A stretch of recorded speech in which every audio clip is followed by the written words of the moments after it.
কষ্ট পরিশ্রম করে মিথ্যা কথা বলে, অবৈধ বিজনেস করে আমরা টাকা অর্জন করি শুধুমাত্র পরিবারকে একটু সুস্থ রাখার জন্য, ঠিক কিনা বলে? তারা একটু সুস্থ থাক সেটা আমরা চাই, তারা একটু সমাজের মধ্যে ভালো বেঁচে থাকুক সেটা আমরা চাই, সমাজের মধ্যে তারা একটু সুন্দর চলাফেরা করুক, ভালো ভালো এগুলি কাজ এগুলি খাওয়ার জন্য, তাদের সুন্দর জীবন যাপনের জন্য, সুন্দর পরিচ্ছন্ন তাদেরকে পড়ানোর জন্য আমরা মিথ্যা কথা বলি, কষ্ট করি, মাথা মাটি বেড়ে হাল চাষ করি। এসব উদ্দেশ্য হচ্ছে পরিবারকে ভালো রাখা, ঠিক কিনা বলে? শুধু পরিবারকে ভালো রাখার জন্য আমরা এগুলো করি। তাই আমাদের মনে জানেন, যখন আপনি মুসিবতে পড়ে যাবেন, বন্ধুরা সারা জীবন যাদের জন্য যাদের জন্য মিথ্যা কথা বলেছেন, যাদের জন্য পরিশ্রম করেছেন, যাদের জন্য সম্পদ রেখে দিয়ে ভাইদেরকে কম দিয়েছেন, যাদের জন্য মাথার গাম বাড়িতে পেরে জমির মধ্যে কেটে কেটে জীবন দিয়ে দিলেন, সেখানে যখন আপনি মুসিবতে পড়ে যাবেন, তখন যদি আপনি তাদের কাছে গিয়ে বলেন, বাবা তুমি আমার কলেজের টুকরো সন্তান, তোমাকে লালন করেছি, পালন করেছি, লেখাপড়া করেছি, তোমার জন্য করে দিয়েছিলাম, বাবা আমি বড় মুসিবতে বড় কষ্টে আছি, মেহেরবানি করে বাবা আমার তুমি একটু সাহায্য করো, তোমার কাছ থেকে একটা সওয়াব আমাকে দাও। এই কথা যখন বলতেন, সাথে সাথে আমার সন্তান আপনার কাছ থেকে মুখ ফিরিয়ে নেবে।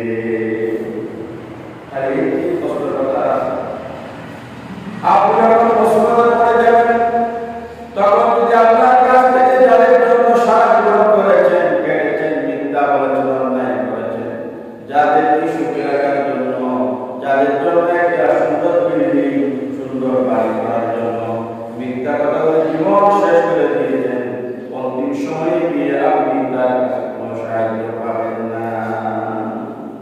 তাই আমরা কার জন্য করি? আমরা কার জন্য করি? আমরা সংসার বলে জীবনকে মিলিয়ে দিয়েছি, লাস্ট মুহূর্তে কারো কাছে আপনারা সাহায্য পাবেন না। সংসার করলে কবে গো, করলে না বন্দেগি, কিভাবে কাটাই মরলে কবরে জিন্দেগি রে, পরে জনম গুনায় গুনায় গেল রে, পরে জনম গুনায় গুনায় গেল রে, ঠিক কিনা বলে?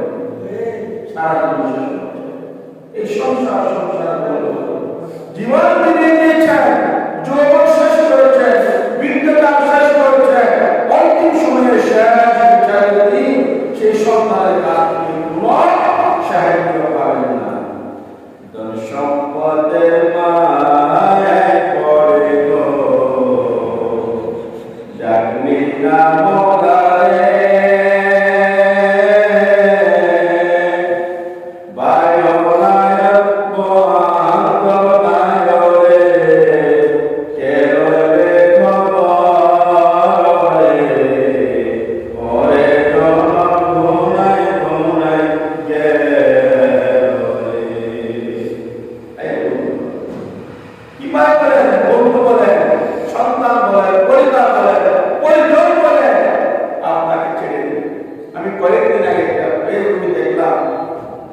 বাবা সন্তানগুলির জন্য সন্তানগুলো উচ্চ লেখাপড়া শিক্ষিত করেছে, শিক্ষা দিকে অনেক উন্নত করেছে, শেষ মুহূর্তে তার সমস্ত সম্পদগুলি তার পরিবারের নামে রেখে দিয়েছে, অন্তিম সময়ে গিয়ে সুস্থ হয়ে পড়েছে, প্যারালাইজ হয়ে গেছে, স্ট্রোক করেছে, শেষ যার স্বপ্নের বাড়ি, যার স্বপ্ন ছিল আমি আমার বাচ্চাগুলিকে লেখাপড়া শিখিয়ে ধন সম্পদ অর্জন করে করে শেষ মুহূর্তে আমি পৃথিবীতে থাকবো। এই বিল্ডিংয়ের নিচে, পাঁচতলা বিল্ডিংয়ের নিচে আমার একটা জায়গা হবে, নাতি নাতি নিয়ে আমি খেলাধুলা করবো, ঘুরবো, খাবো, এইভাবে আস্তে আস্তে আল্লাহর নির্ণয় চলে যাবো। সে আশায় তিনি ভোগ করেছিলেন, আজকে সেই মানুষের পাঁচতলার নিচে তার জায়গা হয়নি, তার পরিবার পরিজন বলে কেউ নাই, একদিন হিসাবে হিসাবে তার স্থান হয়েছে বৃদ্ধাশ্রমে। দুনিয়ার উদাহরণ, আখিরাতের উদাহরণ তো আমরা দেখতেছি না, শুনতেছি, কিন্তু বর্তমান দুনিয়ার উদাহরণ হচ্ছে যাদের জন্য করেছেন শেষ মুহূর্তে তারা আল্লাহর পাশে নেই, তার এই সম্পদ করে লাভ হবে। নিজের জীবনটা মূল্যবান সময়টা নষ্ট করে নামাজ পড়লেন না, পূজা রাখলাম না, জিকির আজকার করলাম না, এগুলি না করে সম্পদ অর্জন করে লাভ করতে হবে, সেটা জাহান্নামে নিয়ে যাবে। তাই বন্ধুরা, আমরা আসি, আমরা নামাজের জন্য নামাজের প্রতি দাঁড়িয়ে হবো, 5 ওয়াক্ত নামাজ পড়বো এবং রোজা রাখবো, তসবিহ তাহলিল করবো ইনশাআল্লাহ। আমরা অনেকে নামাজের গুরুত্ব আমাদের কাছে কম, অন্যান্য কাজের গুরুত্ব আমাদের কাছে অনেক বেশি। আজ শুনে দুনিয়ার সমস্ত কিছু এক পাল্লায় এক রাকাতের নামাজের সমান হবে, দুনিয়ার সমস্ত সম্পদ এক পাল্লায় দিলে একটা সিজদার সমান হবে, সিজদার সমান হবে।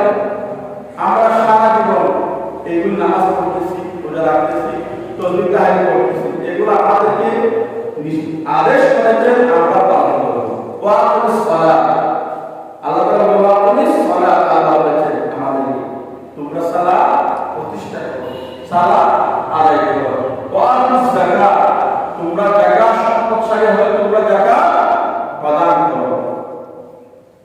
ওয়াকিমুল্লাহ কারদান হাসানা, যে আল্লাহর আদেশ আমরা পালন করতেছি।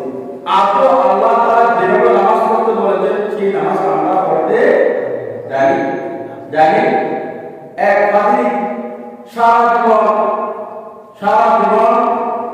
সালাম করে কি করেছেন, তার ধর্ম পালন করেছেন। কি করেছেন? সারা জীবন সালাম মানে ওনার মূর্তিকে সম্বোধন করে সে কি বলে সালাম। তিনি 24 ঘন্টা কি করতেন? সালাম সালাম সালাম সালাম। যৌবন কাল থেকে শুরু করেছে সালাম দিয়া, 70 বছর শেষ, দাঁতগুলি পড়ে গেছে, কয়েকটি দাঁত রয়েছে। প্রতিদিন তার ভক্তদেরকে নিয়ে, হাজার হাজার ভক্তদেরকে নিয়ে তিনি তার মূর্তির প্রতিমার কাছে গিয়ে বলতেন সালাম সালাম সালাম সালাম, এইভাবে কি করতেন। বন্ধুরা, যুবকাল থেকে শুরু করেছেন, বৃদ্ধকাল পর্যন্ত সালাম সালাম বলেছেন। হঠাৎ একদিন মুখ ফসকিয়ে দাঁতের পাত থেকে হঠাৎ করে সালাম সালাম বলতে বলতে সব শব্দ বের হয়ে গেল। সব শব্দ বের হতে দেরি নাই, রব্বুর কারীম আরশের দিকে রব্বায় ইয়া আলী অথচ সারা জীবন শিরক করেছেন, আল্লাহর বাদ দিয়া অন্য কিছুকে মেনেছেন, আল্লাহর বাদ দিয়া পূজা করেছেন, আল্লাহর বাদ দিয়া পূজা করেছেন, আল্লাহর বাদ দিয়া সারা জীবন সালাম সালাম বলে জিন্দেগি শেষ করলো। কিন্তু শেষ মুহূর্তে গিয়া এই সালাম বলতে গিয়ে যখন সমাজ শব্দ যখন বের হয়ে গেল, সারা আল্লাহ তাআলা করে লাব্বাইক ইয়া আলী কুল হুয়াল্লাহু আহাদ, কুল হুয়াল্লাহু আহাদ, আল্লাহুস সামাদ, লাম ইয়ালিদ ওয়া লাম ইউলাদ ওয়া লাম ইয়াকুল লাহু কুফুয়ান আহাদ। সকলে আলহামদুলিল্লাহ। আমরা তো শুধু জানি আল্লাহ আল্লাহ বলে, আল্লাহ 99টা নাম রয়েছে, কই না? 99টা আল্লাহ নাম রয়েছে। সমদ একটি আল্লাহ নাম, সমদ একটি আল্লাহ নাম। আল্লাহ বলতেছে এই বান্দা প্রতিদিন সালাম করে হঠাৎ করে আমাদের কি জন্য ডাক দিল? আল্লাহ 70 বছরে জীবনে সমস্ত নাম দিয়া আল্লাহ তাআলা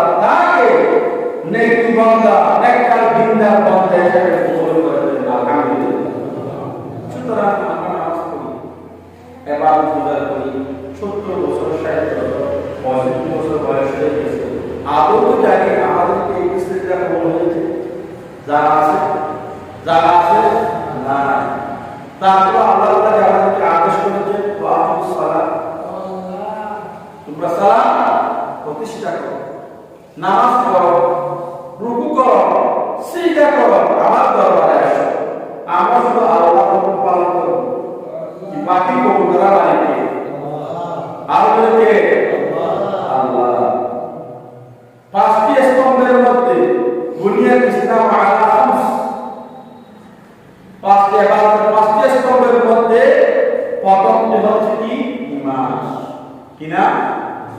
ঈমান। আমাদের আছে না? পরীক্ষা করে দেখি কম সময় আমরা দুর্বল ইমানদার, ঠিক কিনা বলেন?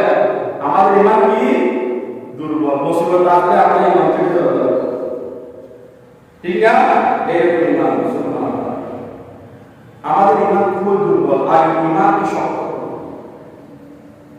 يكفيك العمل القليل أخلص دينك يكفيك العمل القليل ছোট্ট আমল নিয়ে হবে আল্লাহর বিশ্বাস স্থাপন করো, রাসূলের আদর্শ, রাসূলের মহাব্বত অন্তরে বিক্রি করো এবং সুন্দর জীবন করার জন্য মনস্থ করে 5 ওয়াক্ত নামাজ ছেড়ে দেব না, ইনশাআল্লাহ 5 ওয়াক্ত নামাজ ছেড়ে দেব না, প্রতিদিন মসজিদে আসার জন্য চেষ্টা করব।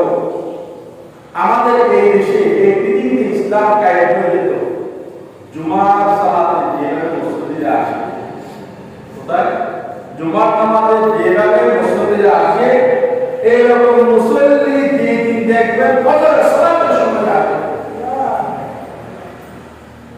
এক সপ্তাহ পরে জুমার সালাতের সময় মুসল্লিরা যেভাবে আসে মসজিদ বন্ধ হয়ে যায়। আপনি আপনার চোখে যে দেখবেন এই মসজিদ ফজরের সালাতের সময় পড়া মসজিদ বন্ধ। মনে রাখবেন অতি সত্তর ইসলামের প্রতিষ্ঠিত হবে ইনশাআল্লাহ। কিন্তু আমাদের দেশে সেটা নেই, সেটার জন্য অপেক্ষা করেন। আগে এটা বুঝি না, এই কোন ইসলাম প্রতিষ্ঠিত হবে, ওই করলে প্রতিষ্ঠিত হবে, কত কথা বলে আমরা আদৌ আপনারা মানুষ তৈরি করেন। ইমানদার মুমিন যাদের অন্তর ইমানের বীজ বপন করেছে তাদেরকে কোরআনের ইসলামের দিকে রাখে, তাদেরকে ফজরের সালাত আদায় করবে। আল্লাহ বান্দাদের যদি পারে ফরদিন দেখবেন পৃথিবীর মধ্যে ইসলামের পতাকা উত্তোলন হয়ে সরকার আলহামদুলিল্লাহ। আর না হয় এগুলো এগুলো করে কোনো লাভ নাই। তাহলে ঈমান, নামাজ, রোজা, যাকাত, হজ এগুলো হচ্ছে কি ইসলামের স্তম্ভ।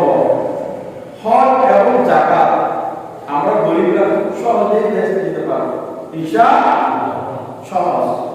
হজ এবং যাকাত গরিবদের উপর কি হয়ে খরচ হবে। 5 দিন খরচ, কিন্তু 5 দিন মধ্যে আবার তুমি কাদের জন্য 5টি ধনীদের জন্য, 5টি কাদের জন্য? তো যারা টাকাওয়ালা তারা মুসিবত আসলে নাই, বলেন না আসলে নাই? টাকা পয়সা দর্শক যাদের বেশি তারা মুসিবতে বেশি না কম? বেশি। কারণ তাদের আদায় করতে হবে কয়টা? 5টা বলেন কয়টা? 5টা। গরিবরা আদায় করতে হবে কয়টা? 3টা। বড় লোকরা আদায় করবে হজ যাকাত সহ কালিমা, নামাজ, রোজা, যাকাত, হজ 5টি তাদেরকে পালন করতে হবে। ঈমান, নামাজ, সালাত, যাকাত, হজ এগুলো সব তাদের পালন করতে হবে। কিন্তু গরিবরা কি করবে? গরিবরা হজ এবং যাকাত বাদ দিয়ে, হজ এবং যাকাত বাদ দিয়ে না করে আছে 3টা। এই 3টা কারা পালন করবে? গরিবরা। এই 3টা যদি কোনো গরিব মানুষ, খেটে খাওয়া মানুষ কষ্ট করে পরিশ্রম করে এই নামাজ, রোজা, তাহলে ঈমান, যদি ঈমান শক্ত করে নামাজ, রোজা এই 3টা যদি লাভ করতে পারে ইনশাআল্লাহ আপনাদের পথ আখিরাতের পথটা সুগম হবে ইনশাআল্লাহ। সেই জন্য ডক্টর ইকবাল বলেছেন মসজিদে আলে কাতারে পেরে নামাজ পড়ে গরিবেরা। কি বলেন? কাতারে যে নামাজ পড়তে আছে কারা? গরিবেরা, ঠিক না? দলিল আছে কম, দলিল মসজিদে আসতে চাই না, দলিল মসজিদে আসতে চাই না। প্রশ্ন করলে তুমি মসজিদে যাও কেন, কম কেন যাও? ফজরের নামাজ পড়তে যাওয়া কেন ওটা নিরাপত্তার অভাব নেই ঠিকই বলেন আমার নিরাপত্তার অভাব হয়ে খারাপ ভয় লাগে আমার শত্রু বেশি তোমার শত্রু কেন আমার সম্পদ বেশি তোমার সম্পদ কন্ট্রোল করে তো এই করে আপনি আমার বিচার বিশ্লেষণ করে দেখতে অবৈধ জায়গা থেকে অবৈধ স্থান থেকে তারা অজস্র সম্পদের মালিক হয়েছে তাদের শত্রু বেড়েছে না বলে শত্রু হয়ে নামাজ পড়তে আসতে পারে না সেই জন্য মসজিদে সবসময় গরিবেরা লাইব্রেরি করে নামাজ আদায় করেন তাই আমরা কই প্রত্যেকে খুশি না বেটা খুশি না বেটা তুমি কিভাবে খুশি হবো মুখিয়া মাথা গেলে এত বড় মাছ কোরাল মাছ ইলিশ মাছ ছাগলের মাংস গরুর কলিজা এগুলো খাওয়ার জন্য পাগল হয়েছে মনটা উদায় উঠে কিন্তু পকেটে কি নাই মাল নাই পকেটে কি নাই পকেটে কি নাই টাকা রুপিয়া পকেটে টাকা না উঠে কিনতে পারি না সমস্যা নাই কম খান জান্নাতে গিয়ে কেমন ইনশাআল্লাহ বলেন কিন্তু তারপর আপনি যদি নামাজ পড়েন রোজা রাখেন ভালো কাজ করেন তাহলে আপনার উপর খুশি হবেন কি সেই জন্য ডক্টর ইকবাল বলেছেন মসজিদে আসতা তার মেহনে নামাজ পড়ে গরিবেরা উপবাসে কষ্ট সহে রোজা রাখে গরিবেরা উপবাস থেকেও গরিবেরা কি রাখে রোজা রাখে বাড়ির মধ্যে অবস্থ থাকার পরও রোজা রাখে এমন মানুষ আছে না আছে না আমাদের এলাকায় আছে না বাড়ির মধ্যে সব নাস্তা পানি খাওয়া দাওয়ার কোনো অভাব নেই কিন্তু রোজা রাখে আপনি তৈরি করে দেখেন কতজন গরিব নামাজ পড়ে আর কতজন ধনী মানুষ নামাজ পড়ে কতজন গরিব রোজা রাখে আর কতজন ধনী মানুষ রোজা রাখে না এটা আপনি তৈরি করে দেখেন আমি মিথ্যা বলতেছি না দেখবেন গরিবরা সব কি আছে প্রথম কাতারে আছে ইনশাআল্লাহ বলেন সেই জন্য দলের নিশা বিপদ হয়ে ধনী আমায় গেছে বলে ডক্টর ইকবাল বলতেছেন ধনীরা ধনের নেশায় পড়ে ধনীরা ধনের নেশায় মত্ত হয়ে গেছে দুনিয়ার জন্য পাগল হয়ে গেছে টাকা পয়সা বেশি কামাই করার জন্য পাগল হয়ে গেছে কিন্তু শেষ নয় আমায় গেছে মানে আল্লাহ তাআলা কথা বলে আমায় গেছে বলেছে ইসলাম আর জিন্দা আছে দরিদ দরে দোয়াই বলে আলহামদুলিল্লাহ ইসলামে কোন জিন্দা আছে তখন জিন্দা ছিল তখন গরিবরা ইসলামের জন্য রক্ত দিয়েছে গরিবরা ইসলামের জন্য কষ্ট করেছে কিয়ামতের দিন প্রতিষ্ঠার জন্য রাসূলের বিচারের জন্য দৌড়েছে গরিবরা এখনো পর্যন্ত ইসলাম জিন্দা আছে ইসলাম বেঁচে আছে গরিবের কারণে ইনশাআল্লাহ সেই জন্য দলিলদেরকে আমি কটাক্ষ করতেছি না দলিলদেরকে আল্লাহকে পাওয়ার জন্য আরো সহজ বেশি ঠিক কি না বলেন দলিল আছে আল্লাহকে পাওয়ার জন্য আরো সহজ উপায় আছে একটা বলে দিই দলিল চাইলে একটা মসজিদ করে দিতে পারে আলহামদুলিল্লাহ সেটা গরিবের পক্ষে সম্ভব না দলিল চাইলে একটা মসজিদ করে দিতে পারে এই মসজিদের মধ্যে দুনিয়ার শুরু থেকে কিয়ামত পর্যন্ত যতদিন পর্যন্ত তারা নামাজ আদায় করবেন ততদিন তাহলিল করবেন সমস্ত ইবাদত সওয়াবটুকু হাদিস হিসেবে তাদের কবর দিতে থাকবে ইনশাআল্লাহ বলেন আলহামদুলিল্লাহ বলেন তাহলে দুনিয়ার অসম্ভব হবে না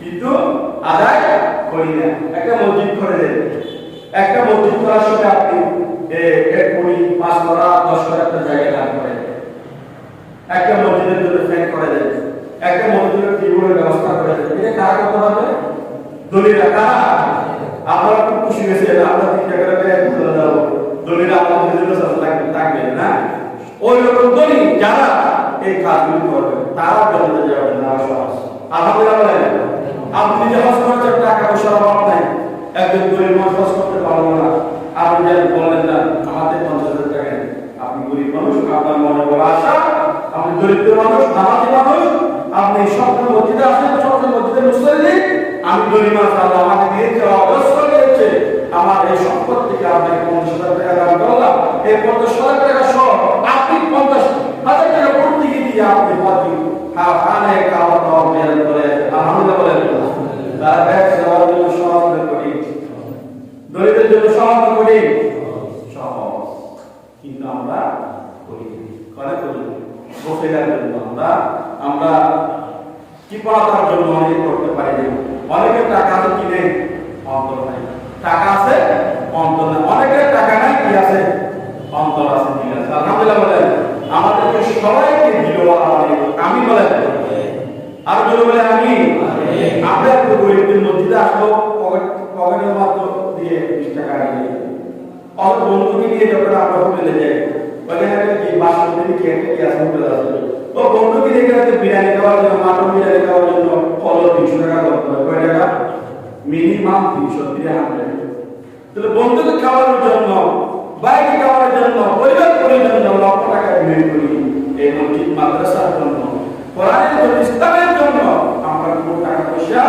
বিয়ে করতে চাই না আমি আপনারা আসার আগে বলেছি সারা জীবন যাদের জন্য কেটেছেন কিয়ামতের ময়দানে তারা আপনাদের বাবা এসে বলবো অনেক বছর তোমাকে কত আদর করেছি লালন করেছি পালন করেছি মাতার গ্রাম বাড়িতে করে তোমাকে লেখাপড়া শিখিয়েছি দ্বন্দ্বের মালিক বানিয়েছি অন্যায় করে পড়াশোনা সুন্দর করে তোমাকে সুন্দর জীবন দেওয়ার জন্য আমি সুখে সুখোষ করে তোমাকে বাঁচানোর জন্য সমস্ত সম্পদগুলি তোমার নামে রেখে দিলাম কিয়ামতের ময়দানে কঠিন মুসিবতের সময় যখন মুসিবতে পড়ে যাবেন আব্বা জান সেই সন্তানের সামনে গিয়ে বলবে বাবা দুনিয়ার মধ্যে তোমার জন্য আমি অনেক কষ্ট করেছি তোমাকে লালন পালন করার জন্য সমাজে ভালোভাবে বাঁচার জন্য ভালোভাবে চলার জন্য ভালো ভালো দুনিয়ার মধ্যে খাওয়ার জন্য আমি অনেক কষ্ট করেছি কিন্তু আমার চর্চায় করেছি বাবা তোমার স্বভাব থেকে আমাকে একটু স্বভাব দেন যাতে আমি জান্নাতে যেতে পারি এই কথা বলতে দেরি নাই আপনার সন্তান আপনাকে দূর দূর করে দাঁড়িয়ে দেবে সকল বলে আলহামদুলিল্লাহ তাই এখন থেকে আমরা কার জন্য পাগল হব আল্লাহর জন্য না পরিবারের জন্য ও দুনিয়ার মহাপন বলতে পারতেছেন না এখন থেকে আমরা পরিবারের জন্য পাগল হব না কি আল্লাহর জন্য পাগল হব আরো জোরে আলহামদুলিল্লাহ বলেন কার জন্য পাগল হব আল্লাহর জন্য পাগল হব যা করব কার জন্য করব আল্লাহর জন্য করব পরিবারকে লালন পালন করব কার জন্য আল্লাহর জন্য নিয়ত করেন বাজার থেকে ভালো মাছ নিয়ে আসবেন লাগাই নিয়ে আসবেন নিয়ত করবেন আপনার পরিবারকে খাওয়ানোর জন্য কারণ উদ্দেশ্যে আল্লাহর উদ্দেশ্যে আল্লাহ তাআলা আমাদের সব রেখে দেন আলহামদুলিল্লাহ সেই জন্য হালাল মতো জীবন করেন সুন্দর জীবন করেন আপনার সালাত ও আতুস যাকাত আপনার সালাত আদায় করেন সামর্থ্য যাকাত আদায় করলে আপনি নাজাত পেতে পারেন আলহামদুলিল্লাহ সম্মানিত হাজির তাই আপনাদেরকে আমি বলবো আপনারা প্রত্যেকে 5 ওয়াক্ত নামাজ পড়বেন নিজেও পড়বেন সবাইকে নামাজ পড়ার জন্য দাওয়াত করবেন ইনশাআল্লাহ আর ইনশাআল্লাহ যখন নামাজ যেভাবে শুদ্ধ হয় সেভাবে শুদ্ধভাবে নামাজ পড়বেন যতগুলো নামাজ পড়ে রুকুয়া দাঁড়ানো সমান রুকু থেকে দাঁড়ানো আগে সেটা চলে আজানে আমি গত কালো মসজিদে ফুটবল মসজিদে দেখছি একদম স্ট্রং মানুষ ওনার রুকুয়া দাঁড়ানোটা সমান সেইটার সময় একটা পর একটা লাগাই আমার মনে হয় উনি কোথায় গাড়ি গাড়ি রেখে আসছে মনে হয় সম্পর্কে উনি নিয়ে যাচ্ছে আমার বল দিচ্ছে করেছিল আবার অনেক মানুষের সামনে বল দিচ্ছে লজ্জা পেয়েছি নিজে লজ্জা পেয়েছি বলতে পারি আর দেখতেছি লোকটা অনেক পরিচিত কিন্তু কষ্ট দিয়েছে নামাজটা পড়ে দুই সেজদার মাঝখানে কোনো কি নেই তফাৎ নাই দুই সেজদার মাঝখানে তফাৎ নাই একটার পরে একটা সেজদা করেন সেজদা হবে সেজদা হবে সিজদা মতো সিজদা করতে হবে এই সিজদায় আপনি আল্লাহকে ডাকবেন আপনি কার কদমে সিজদা করেছেন কার কদমে সেখানে তারা হলো এলাকার মেম্বার সাহেবের সামনে গেলে এভাবে বুক পাতিয়ে হাত এভাবে বুকের মধ্যে নিয়ে একদম মাসুম হচ্ছে ঠিক না বলে আমরা এলাকার প্রশাসনের সামনে গিয়ে এভাবে আপনার জমিদারের সামনে গিয়ে এভাবে হাতটা বুকে নিয়ে এভাবে আপনি একদম মাসুম হচ্ছে কিছু জানেন না মানে তার মতো ভালো মাসা গেছে আবার কতগুলো সুর আছে সমস্ত হরামটা সব করবে বিচারকের সামনে গিয়ে একদম নিতান্ত নিরুপায় আর কিছু জানেন যার সামনে গেলেন, যার সামনে দাঁড়াবেন, তিনি কে? তিনি কে? তিনি রাজাধিরাজ, পৃথিবীর যত সম্রাট আছে তাদের মহাসম্রাট, যিনি পৃথিবীর যে সমস্ত রাজা রয়েছে, রাজাধিরাজ, যিনি সমগ্র জগৎকে সৃষ্টি করেছেন, আমাকে আপনাকে সমস্ত কুলকায় সৃষ্টি করেছেন, জান্নাত জাহান্নাম সৃষ্টি করেছেন, আমাদেরকে চলার জন্য, বলার জন্য কত শক্তি সামর্থ্য জুগিয়েছেন, তিনি হলেন কে? আল্লাহ। আর তিনি কে? আল্লাহ। আপনি তার সামনে গেছেন, আপনি তার সামনে গেছেন, মসজিদে আসার সময় জুমার দিন পারাসিয়া কোথায় আছে, বাইরে হয়ে গেছে, ঠিক কিনা বলেন? কোন মেলা মসজিদে সুযোগ যান, কোন মেলা মসজিদে আপনার মার্কেটে সেল মারবেন, খাকাইয়া টায়ার দিয়ে স্মার্ট করে আপনারা যান মানুষকে দেখানোর জন্য। কিন্তু রব্বে করিম যিনি আপনারা সৃষ্টি করেছেন, তুম্মা খালাকাল মুদগাতা আলাকা ওয়া খালাকাল আলাকাতা মুদগা ওয়া খালাকাল মুদগাতা আযমান ফাকাসাওনা আল-আযama লাহমা তুম্মা আনশানাহু খালকান আখার ফাতাবারাকাল্লাহু আহসানুল খালিকিন। কিছু ছিল না, নাফাক নুকতা থেকে আপনার সৃষ্টি করেছেন, আপনার প্রথমে মাংস সৃষ্টি করেছেন, হাড় সৃষ্টি করেছেন, সে হাড়ের মধ্যে ফাকাসাওনা আল-আযama লাহমা, এই হাড়ের মধ্যে আল্লাহ তাআলা মাংস দিয়ে বানিয়ে দিলেন। তুম্মা আনশানাহু খালকান আখার, শেষমেশ সব সৃষ্টি করার পরে আপনাকে সুন্দর অবয়ব, সুন্দর চেহারা, যে চেহারা চেহারা মিলাছে তিনি কে সৃষ্টি করলেন? কে? আল্লাহ। কেন বুঝেন না আল্লাহকে? আল্লাহকে চিন্তা করলে একজনের চেহারার সাথে একজনের চেহারা মিলে না, এক সুন্দরের কারিগর তিনি আমাদেরকে সৃষ্টি করেছেন তার সামনে। তুম্মা আনশানাহু খালকান আখার ফাতাবারাকাল্লাহু আহসানুল খালিকিন। সুন্দর অবয়ব, চেহারা সৌন্দর্য মণ্ডিত, লাবণ্যময়, সুন্দর মুস্কি মুস্কি হাসি দিয়ে দেখলে আপনাকে আনন্দ লাগে। কেউ যখন মুস্কি হাসে আলো লাগে না? লাগে না? মহাব্বত লাগে না? লাগে। এই সৃষ্টি করেছেন কি? সমস্ত আল্লাহ সৃষ্টি করেছেন। সে রব্বে করিমের সামনে আসার সময় পাড়া সিরা কাপড় কোথায় আছে এগুলো খুঁজে খুঁজে পেয়েছে, গায়ে একটু আদর লাগে না, দেওয়ালে গেলে শব্দ লাগে। সে রব্বে করিমের কাছে এভাবে আসবেন, সুন্দর করে আসবেন, সেটাই করে সে রব্বে করিমকে বলবেন সুবহানা রাব্বিয়াল আ'লা, বলেন সুবহানা রাব্বিয়াল আ'লা, সুবহানা রাব্বিয়াল আ'লা, সুবহানা রাব্বিয়াল আ'লা।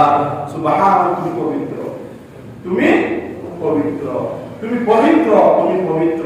এভাবে আপনারা 3 বার 5 বার 7 বার পড়বেন, খুশি হবেন আল্লাহ। আপনার একটি সিজদার কারণে সারা জীবন নামাজ পড়েছেন, একটা সিজদা যদি কবুল করতে পারেন, আপনার আর কোনো টেনশন নাই, আপনার আর কোনো চিন্তা নাই। আলহামদুলিল্লাহ বলেন। আল্লাহ সুবহানাহু ওয়া তাআলা আমাকে আপনাদের সবাইকে খুশুর সহিত সুন্দরভাবে সুশৃঙ্খলভাবে মসজিদে এসে 5 ওয়াক্ত নামাজ আদায় করার তৌফিক নসিব করুন, আমিন। ওয়া মা তাওফিক ইল্লা বিল্লাহ।